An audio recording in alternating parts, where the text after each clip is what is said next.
I'm Pete Sepp, president of National Taxpayers Union, a nonprofit, nonpartisan citizen group that has been working for tax reform since the 1970s. We now have a tremendous opportunity to create economic growth, simplicity, and fairness in the tax system through a total overhaul of the United States tax code. What principles should this overhaul follow? We believe lower rates must be the starting point, not only for larger corporations, which face the highest tax rate in the industrialized world, but also for small businesses and individuals struggling to get ahead. Keeping the rates down and making them transparent is key to economic growth in the United States. Raising the growth rate from this moribund 2% level to something closer to 2.5%, even 3%.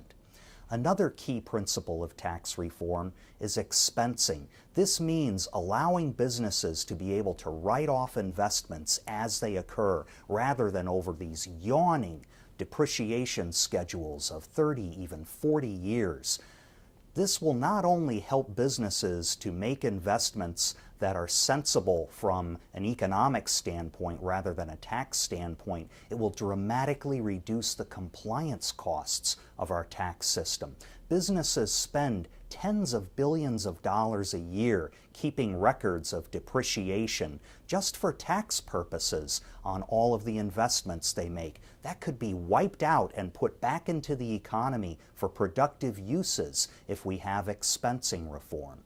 The third important principle of tax reform is what's called territoriality. Right now, the long arm of the IRS reaches around the world and takes companies' income that might be earned in foreign jurisdictions and taxes it at U.S. rates, even if the income is also taxed by the foreign jurisdiction.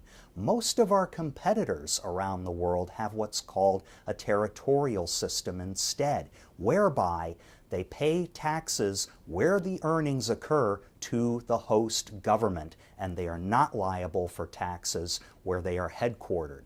This kind of taxation makes a lot more sense. It will not only help United States businesses to compete abroad, it will attract investment and jobs back at home. Those three principles are embodied and embraced by a coalition of 24 taxpayer and free market organizations. They're united around these principles not only because they make sense, but because they are a good starting point for Congress to concentrate on the job of tax reform ahead.